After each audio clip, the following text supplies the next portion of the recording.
Hey there guys, welcome back to another video. In today's video, we're going to take a look at the Enclave Eclipse 5.1.2 soundbar and wireless subwoofer. And Enclave was kind enough to send this out to review. Now before we unbox and set up the Eclipse soundbar and subwoofer, just want to highlight a couple of the features mentioned here. So they do mention easy plug and play setup with just one cable. We're definitely going to check that out. Dolby Atmos for immersive 3D sound, and this 8-inch powerful wireless subwoofer. Now the price for the Eclipse is $5.99, and I will leave a link down below if you want to check it out. So with that, let's go ahead and unbox it. The box is packed very well. We do have the soundbar itself on the top, and in the box you can see we have our subwoofer. It's probably our accessories, and then we have an empty box. All right, now we have the soundbar and subwoofer unpacked, and of course we have our accessory box. So this does include the power cord, HDMI cable, aux cable, remote control, and wall mount.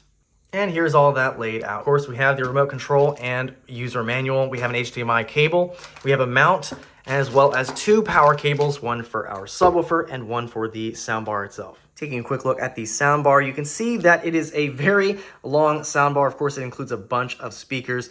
It does have Enclave branding to the left. We do have speaker drivers on either side of the soundbar, as you can see here. And of course, speakers facing up and facing out as well. We do have a couple of physical keys on the top. We do have a power input and volume up and down. These do have kind of a soft touch material on them. Very nice and clicky. But of course, you probably won't be using these because you'll be using the remote for this most of the time. Taking a look at the back of the soundbar, you can see we have a couple of inputs. We do have a coaxial input, optical input, USB, auxiliary, HDMI out, and two HDMI ins.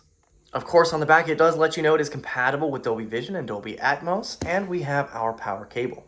And taking a look at our wireless subwoofer, you can see that this is a very tall subwoofer, but it is nice. It matches with the aesthetic of the soundbar as well. We have Enclave branding here at the bottom. And taking a look at the back, you can see we do have our power and a pair button for the subwoofer to wirelessly pair with the soundbar. And you can see our large 8-inch subwoofer here on the bottom, just absolutely gigantic. So this is going to offer a lot of bass.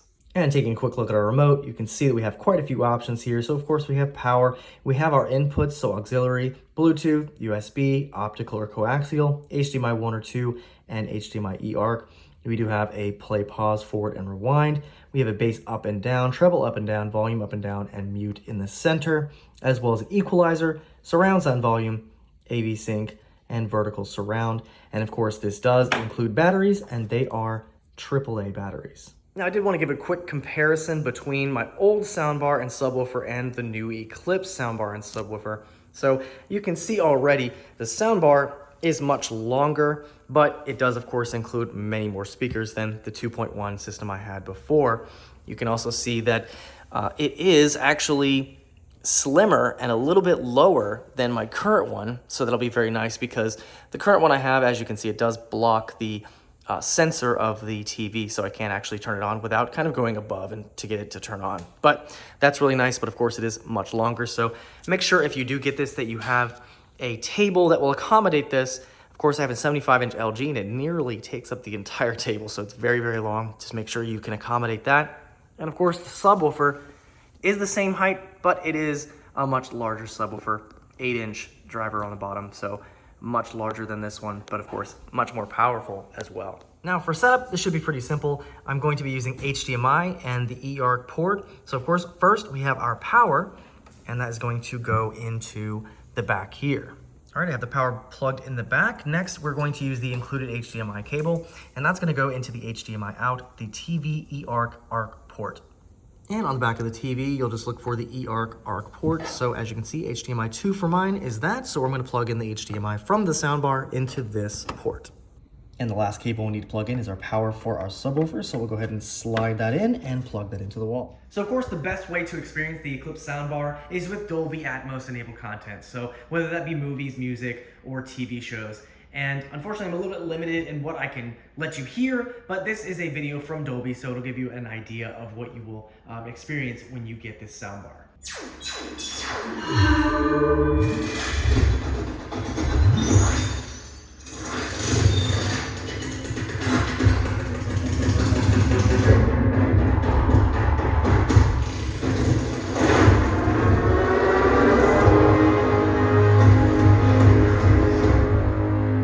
course, I just gave you a quick sample of how this sounds, and it sounds incredible. But one of my favorite features of this soundbar is just the fact that you can be anywhere in the room and it will sound exactly the same no matter where you are. So whether you're sitting here or whether you're sitting here, it's going to sound exactly the same. And I just want to give you a quick sample of that.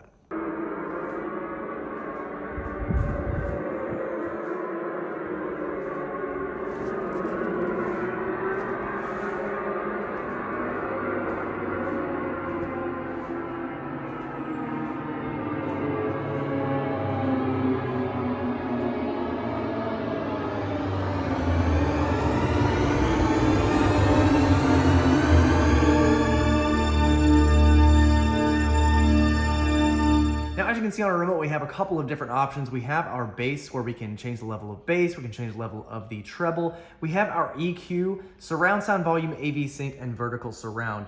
So our different EQ options we have are standard, movie, music, night, sports, news, and game. So of course we have one that's suitable for any type of content. So let's go ahead and just go through these really quick and just see how they sound different from each other.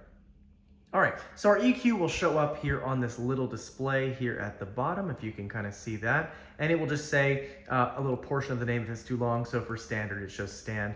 But we'll just go through and just see the difference in sound as we go through these. Don't scare me. That's standard, movie, music, news, sport, game, night, voice, then back to standard. So after having the Eclipse Soundbar for a couple weeks, I highly recommend it. Some of my favorite features are, of course, the ease of setup. I was able to set mine up with only 3 cables, so your power cable for your soundbar, the subwoofer, and an HDMI cable. Of course, you have other connection options, including coaxial, optical, HDMI 2.0, Bluetooth 5.1, and 3.5mm stereo. And my other favorite feature, of course, is the Dolby Atmos and Dolby Surround and that 3D spatial sound. It sounds fantastic. So as you saw in the previous clip, you can be anywhere in the room and get that amazing sound. And in addition, you have 760 watts of total output, so this does get plenty loud. You also have that 8-inch subwoofer, so it provides plenty of bass as well. You have a bunch of different EQ options, so you can find one that suits whatever content you're watching. And that clear voice dialogue should help when you're watching movies with a lot of loud sounds like action movies. The Eclipse Soundbar comes in at $599. I definitely think it is well worth the price. If you compare to other soundbars around the same price, you're definitely getting a lot of features and excellent sound for that price. So if you are interested in this, I'll leave a link down below where you can check it out. If you have any questions or comments, feel free to leave them down below, and I'll see you guys in the next one.